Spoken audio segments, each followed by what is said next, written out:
Hey guys, DG. I'm gonna review a movie today.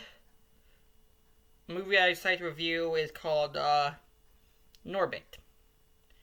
Yeah, I chose that one. Comedy movie 2007 stars Eddie Murphy, Tandy Newton, Coogan Jr., Eddie Griffin, Cat Williams, and I believe that's all the main cast I can think of at the moment. And basic plot of the movie is, well, it features Eddie Murphy in three roles, and he had three. About a guy who lives in an orphanage as a kid, who after his love interest gets adopted, he gets forced into being married by this mean fat lady called Vespucia, I believe, and the main character's name is Norbit, as you can tell, and he kind of reunites with his love interests again, and he wants to try and get things better, at the same time trying to get away from his B-word of wife and her three brothers who want to buy the orphanage / Chinese restaurant he used to work at so they can make it into a strip club. So yeah, the movie came out in 2007, February, I believe. It made they spent $60 million to make it, and it got $159.3 million back. Yes, it made money. Don't ask me why, but it definitely made money. Also, this was Charlie Murphy, Eddie Murphy's brother's last movie before he died I think that's his last movie. I'm checking here. No, it was not his last movie. His last movie was Meet the Blacks, 2016, and 2017. But he co-wrote the movie with Eddie Murphy. For one of the main critic session, it got bad reviews. It's made a lot of worse movie lists, and it's Rotten Tomatoes got a 9%. I'm not sure I got IMDb. I'll check quickly here. IMDb, it got let's see here, 4.1 out of 10, which is definitely not good. Don't ask me why I'm reviewing it, but I decided why the heck not. So I guess without further ado, I'll get to it. So the movie starts out with this family in a car dumping their baby off at a orphanage / Chinese restaurant. Yes, you heard that right. Owned by this weird Asian dude, who, by the way, is also played by A. Murphy. Yeah, they're doing that shtick again. We plays multiple characters, and he talks kind of like he's kind of racist as he says stuff like, "Oh, ugly buck baby," and stuff. And then he takes him to his orphanage because he can't sell him because he's black, I guess. And then he does stuff like cut off a chicken or a duck's head, and give it to him, and almost kills him with a harpoon fish. And then he meets this girl who he becomes friends with, and then they do everything together, even take a crap. You see her. There's this cute bit, I guess, where they have like a ring pop and do a fake wedding under a tree. I kind of wish I had a ring pop right now. But eventually she gets adopted, and then he meets Norbit, this girl called Vespucia, who her only the only nice thing they did in the movie was save him two bullies, and then she forced into a relationship with him. And then for some reason she takes her his family. Like, wait a minute, if she has a family, why is she doing it at the orphanage if she has a family? Like, I don't get it. That she has three brothers. One is played by Terry Crews, who give him like a turkey caboose for Thanksgiving dinner because they're a-holes. And then Norbit and Vespucia getting married to her, and then both characters are played by A. Murphy, by the way. Yes, A. Murphy's in a fat suit again. After Night Professor, 7 years has been since he donned the fat suit, and now he's going back into that and humiliating himself. Pardon me. So, first thing, and then Vespucia, of course, they make a bunch of fat jokes with her, because that's apparently funny these days, fat jokes. Don't mind the noise I'm making. And, like, we get these bits with these two ex-pimps, I believe, played by Eddie Griffin and Cat Williams, who start talking about, especially of like he don't need buy milk anymore because he just bet the hell damn cow. And more failures. Then the Chinese guy, Mr. Wong, gets on stage and gives this really dumb toast, making a couple factors. Spiritual tells everyone weird, embarrassing story in Norbit about the size of his wang. Like, why do we need to know that? And then talks about how he got bit in the ass by a snake, pardon my language, and that he refuses to suck the the venom out because it would be gay. And hey, jeez, really good guy there. And makes another fat joke regarding Spiritual calling her a gorilla, asking if she knows more. But then I like, haha, fat jokes. I like having that before. We got another one where she eats the cake early and tries to BS away her saying, "Are you eating no cake?" Even though she has frosting on her face. So then the two get after she wants Norbit to carry her into the house and give her a wang, but he can't because she's too heavy. So then when they go into the room to get the freak on, she launches up into the air and clobbers onto the bed. Although to admit the face he makes as she does it, that is kind of funny. But it also kills the bed, at least the post holding the bed up, collapsing it. And do it 3 more times for roleplay. Like first time it's Santa Claus, Happy Holidays. 2, it's a police officer, and he calls. He says 918 officer down, which I meant is kind of funny. And the third time she does, they put cinder block under the bed so it won't collapse. And he was just like Abe Lincoln, Happy President's Day, and he goes, "God bless America." I have to admit, those parts are kind of funny. And she's supposed to be a really unpleasant character, but like, well, she's the villain, so of course I guess she has to be unpleasant. And she said, her and Norbert arguing when they get in the car together, and she thinks he moved her seat up, even though he didn't, because then it's moved. That's the way it's there because she's fat, of course. And she starts saying, "I'm gonna hear my taste in the horn, and I'll try to move my chair." Yeah, we need to hear that, didn't we? Yeah, we get. Oh crap! Sorry, that was just accidentally knocked down my brother's guitar. Hopefully, he doesn't get mad at me for it. So then afterwards, they go to their jobs, and Vespucci goes to this dance studio called Power Tat, I believe, run by a guy played by Marlon Wayans, called Buster. No, not like the Arthur character. Like, he ain't a white bunny or anything like that. Actually, and I did not mean as a race reference. I apologize if that sounded that way. And is the hospital buster, so then she agrees to teach her private lessons, if you know what I mean. So eventually when Norbit becomes home, he finds she's home early, and yes, he obviously guess what's leading up to. He catches them cheating. So he kicks Buster out, and then this music never say to him, "Oh, pretend that didn't happen. Lady, you just cheat on him. You can't expect him to pretend that you didn't cheat on him." And then Norbit rightfully gets mad and calls her the Queen of Horrors. She gets mad and chases him down the street. She knocked down a mailman and destroys the kid's lemonade stand in the chase. Then she gets his other, and then has the nerve to tell him to go get her some ribs. And I don't know why he stays with her, honestly. I don't know why. And also, her brothers own this construction place as well. And for some reason, dumps their customers in pots of chili. Like, that's, like, I'm sure that you can get arrested for that, because I don't, it's inhumane. I don't know how it's illegal. So then Norbit takes his anger out on a puppet show where he's show for some kids he still works at the orphanage he grew up on by making them curse each other, which I don't think is kind of stupid to do in front of little kids.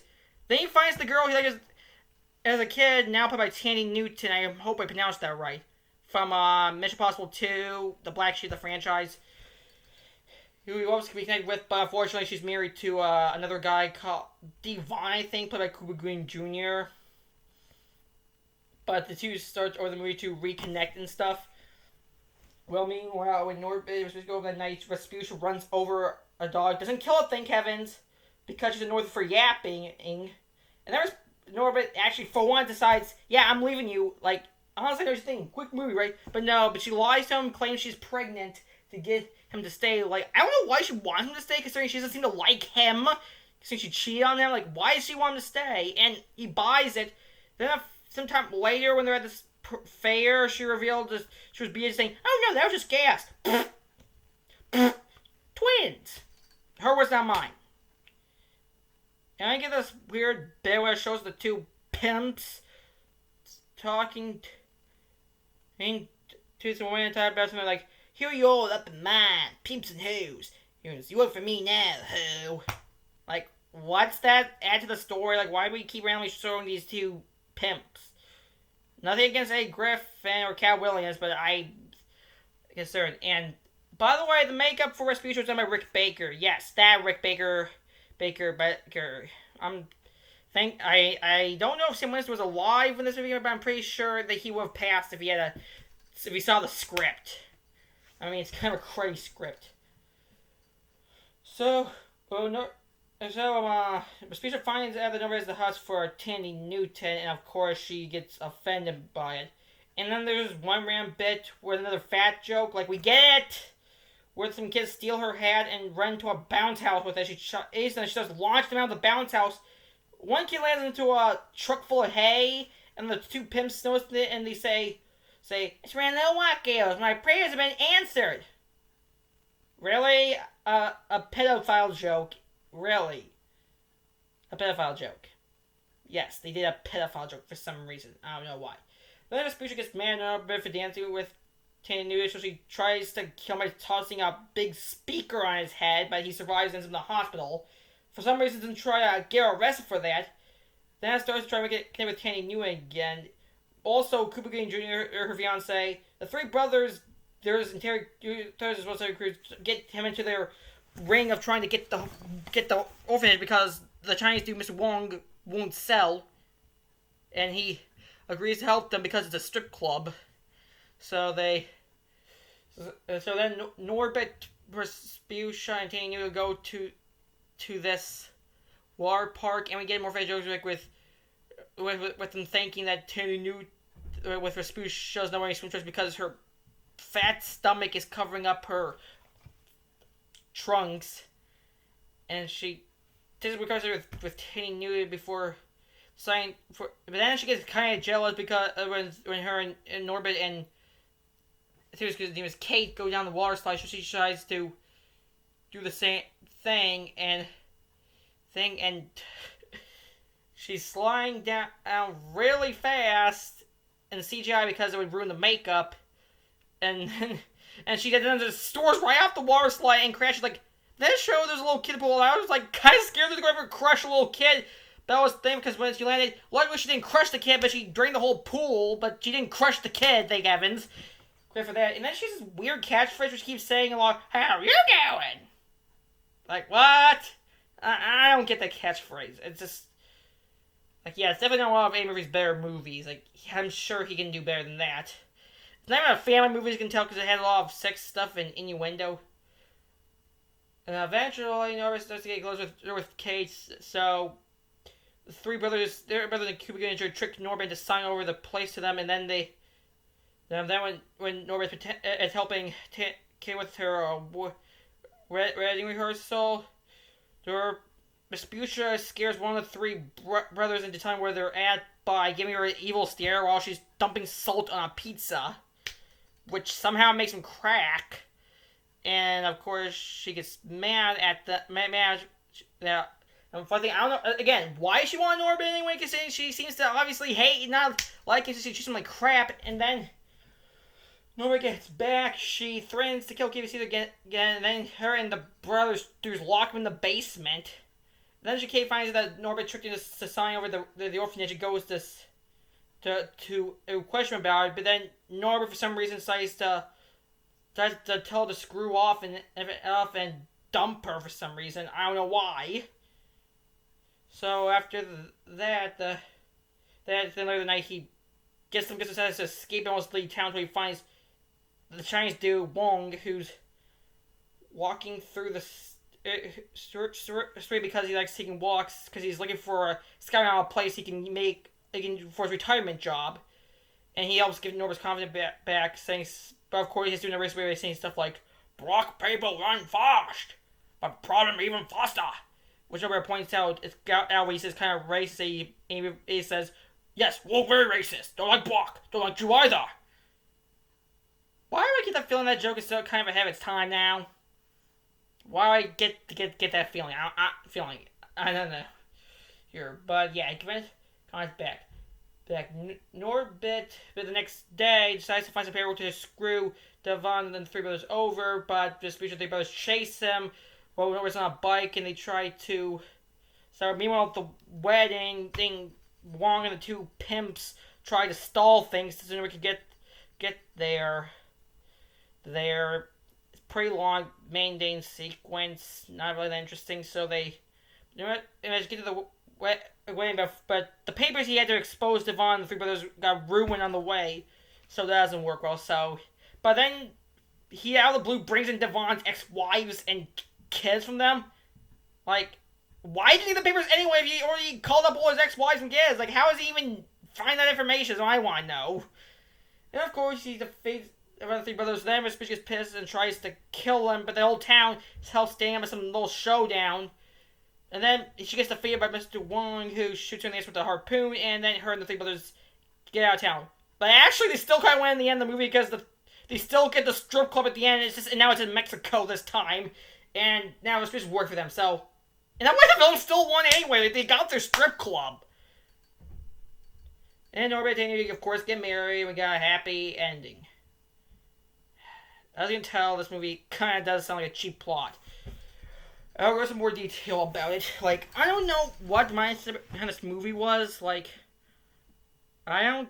Like, from as you can tell, it's got some pretty bad reviews. Like, especially from Rambo Raff for Life. I can make sure his channel. Like, also, the two pimps have these weird names. Like, A. Griffin's pimp is called Pope Sweet Jesus. And Cat Williams is called Lord Have Mercy. I don't know for sure if that's sacrilegious or not, but... Yeah, I kind of see why some people... And like, because it kind of just had fat jokes. I mean, it's not like Hammer didn't do fat jokes before. He did a Night Professor, obviously. And it says here that he actually went into 12 hours of makeup and the fastest he wore was 34 kilograms. Some people actually still like it. Like, for example, there's one person on IMDb right now giving 8 out of 10. An audience member saying, I don't know why this movie has such low ratings.